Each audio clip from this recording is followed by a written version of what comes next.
Assalamualaikum warahmatullahi wabarakatuh. Perkenalkan, nama saya Rizka Haryati dengan NIM 858970823 dari UPBJJ UT Jember, Pokjar Rangkang.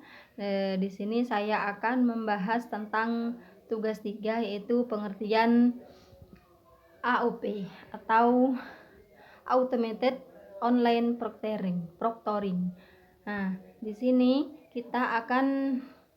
saya akan menjelaskan tentang tugas 3 dari mata kuliah Inovasi Pembelajaran, yaitu tentang AOP. Apa sih AOP itu? Nah, AOP atau Automated Online Proctoring adalah sistem pengawasan berbasis teknologi yang digunakan ketika ujian daring berlangsung, atau sistem ini akan dilakukan pada ujian daring di suatu universitas. Nah, sistem ini memanfaatkan kamera, mikrofon, perekaman wajah, kemudian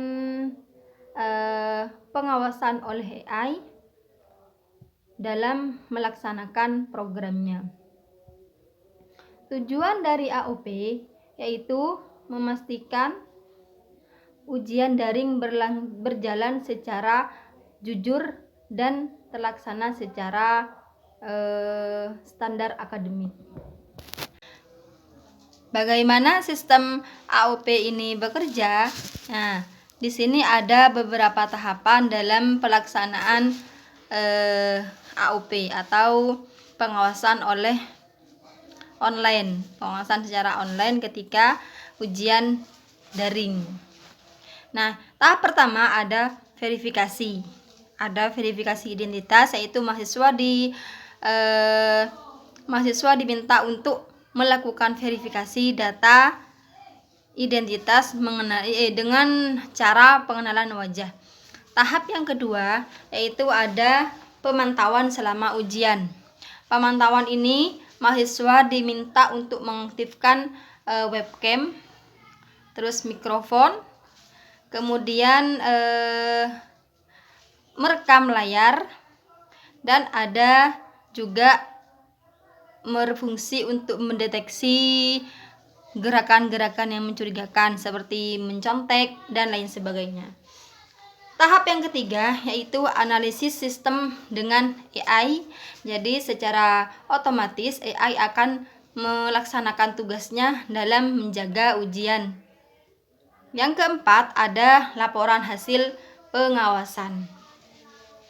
Jadi setelah ujian selesai, maka AI akan memberikan laporan kepada universitas tentang keadaan yang terjadi selama ujian. Apakah terjadi kecurangan, apakah mahasiswa menoleh kanan kiri, ataupun kecurigaan terhadap kerjasama ataupun mencontek.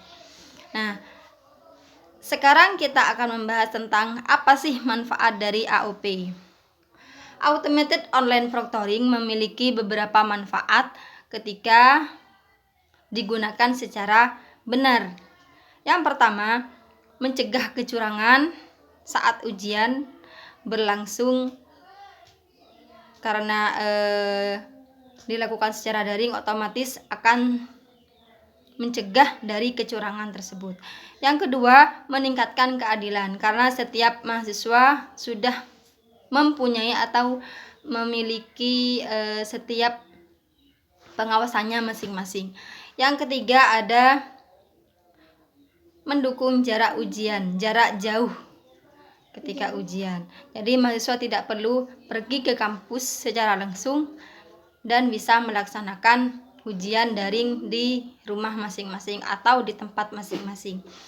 Yang keempat, hemat waktu dan biaya. Tentu biaya dan waktu adalah sangat berharga bagi mahasiswa masing-masing yang melaksanakan ujian daring. Yang kelima, meningkatkan kepercayaan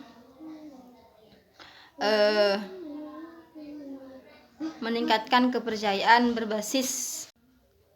Nah, untuk menjaga keamanan data masing-masing mahasiswa, tentu sebelum melaksanakan AOP atau Automated Online Proctoring, tentu akan dilakukan beberapa langkah. Yang pertama, melakukan persetujuan dengan mahasiswa. Jadi setiap mahasiswa diminta untuk menyetujui segala aturan yang ada dalam pelaksanaan sistem ini. Yang kedua, yaitu membatasi data. Data hanya bisa dilakukan atau hanya bisa diakses oleh pihak yang berwenang. Yang ketiga, menyiapkan data secara aman, menyimpan data secara aman. Jadi data yang sudah masuk ke sistem itu harus dijaga keamanannya. Yang keempat, menghapus data privasi setelah selesai ujian. Jadi ketika sudah selesai ujian, maka akan ada penghapusan secara otomatis tentang data dari masing-masing mahasiswa. Yang keempat, data hanya digunakan untuk pihak akademik atau pihak kampus saja. Yang keenam, mematuhi regulasi penyimpanan data secara baik. Itulah penyampaian saya tentang materi AOP atau Automated Online Proctoring pada mata kuliah Inovasi Pembelajaran. Demikian kurang lebihnya. Wassalamualaikum warahmatullahi wabarakatuh.